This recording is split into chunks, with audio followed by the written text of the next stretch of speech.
10월 27일 라이드 앤 딜라이트 말씀 묵상 시작하겠습니다. 사랑하는 주님, 오늘도 주님을 의지하고 주님께서 우리들에게 은총 내려 주시기를 간절히 원하는 우리의 마음속에 주님 함께하여 주시고 우리를 만져주시고 새롭게 하여 주옵소서. 성령의 충만함으로 주님 말씀 따라 살아갈 수 있도록 인도해 주옵소서. 예수님 이름으로 기도합니다. 아멘. 시편 107편 17절에서 30절까지의 말씀입니다. 어리석은 자들은 반역의 길을 걷고 죄악을 저지르다가 고난을 받아 반막까지 이뤘으니 이미 죽음의 문턱에까지 이르렀다. 그때 그들이 고난 가운데서 주님께 부르짖으니 주님께서 그들을 곤경에서 구원해 주셨다. 단 한마디 말씀으로 그들을 고쳐주셨고 그들을 멸망의 구렁에서 끌어내어 주셨다.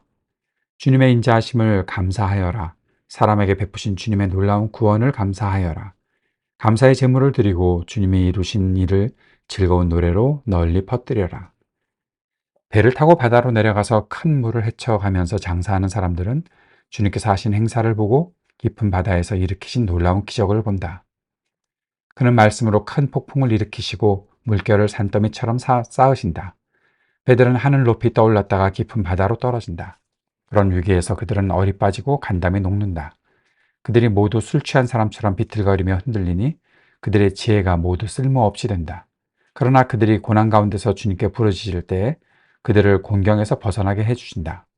폭풍이 잠잠해지고 물결도 잔잔해진다. 사방이 조용해지니 모두들 기뻐하고 주님은 그들이 바라는 항구로 그들을 인도하여 주신다. 아멘. 하나님께서 고통 가운데 있는 사람들에게 은혜를 베푸시고 구원하셨다는 것을 기억하며 감사의 찬송을 올려드리는 시편 107편. 이 시편에는 네 가지로 고통의 모습들을 그리고 있었습니다. 나그네, 감옥, 질병, 풍랑의 고통. 그 가운데서 구원을 베푸신 하나님의 은총을 노래하고 있는 것이죠. 인생의 고통이 네 가지밖에 없는 것은 아니겠지만 이 시인이 말하고 있는 나그네와 감옥, 질병, 풍랑 이것들을 통해서 하나님께서 우리를 어떻게 돌보시는지, 왜 이런 고통 가운데서 우리가 이 고통을 겪게 되고 또 그 가운데 주님을 어떻게 의지하고 신뢰해야 하는지, 하나님께서 어떻게 역사하시는지 볼 수 있는 것이 시편 107편입니다.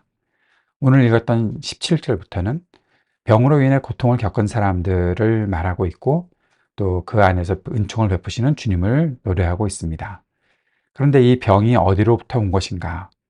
시인은 앞에서 감옥에 갇힌 고통과 마찬가지로 질병의 원인도 죄악으로 인한 것이었다라고 말합니다.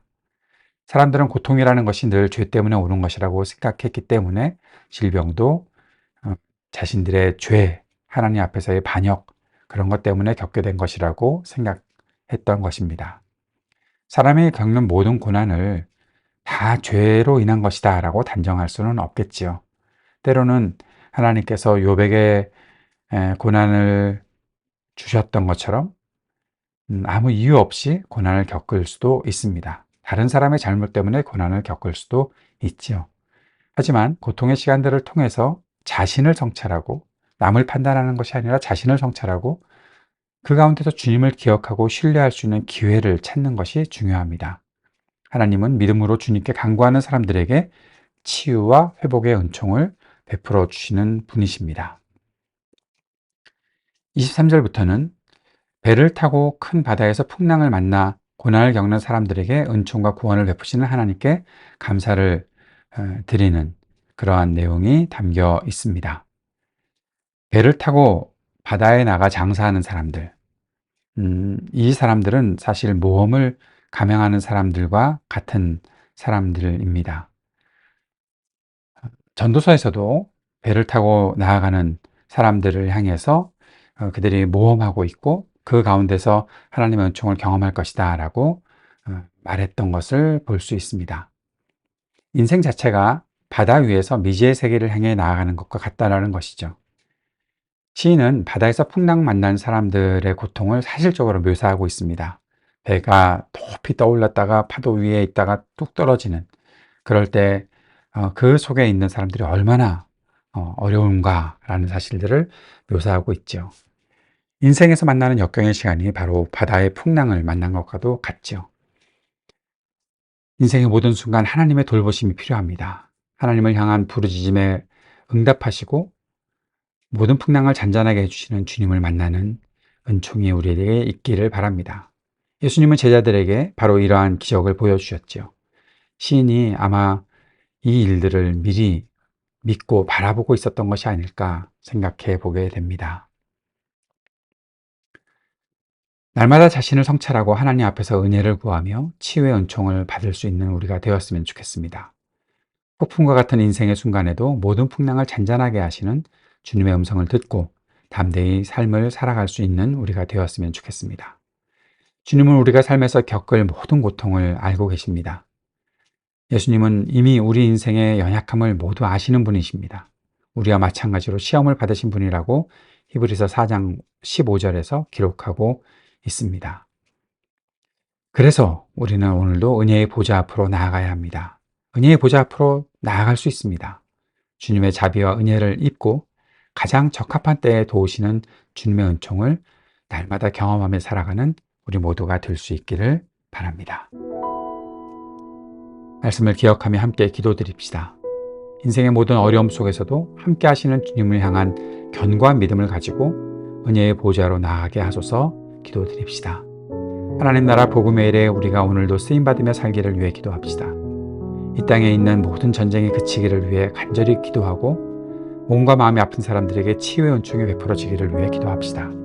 우리 삶의 터전에 희망이 있기를 위해 청년들에게 미래와 소망이 있기를, 약한 노인들과 소외된 이웃들에게 돌봄이 있기를, 우리 교회를 위해 함께 기도하는 시간 갖도록 하겠습니다.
하늘에 계신 우리 아버지여, 이름이 거룩히 여김을 받으시오며 나라가 임하시오며 뜻이 하늘에서 이루어진 것 같이 땅에서도 이루어지이다.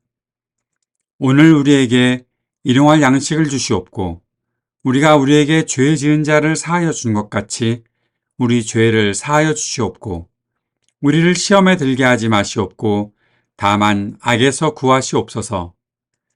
나라와 권세와 영광이 아버지께 영원히 있사옵나이다. 아멘.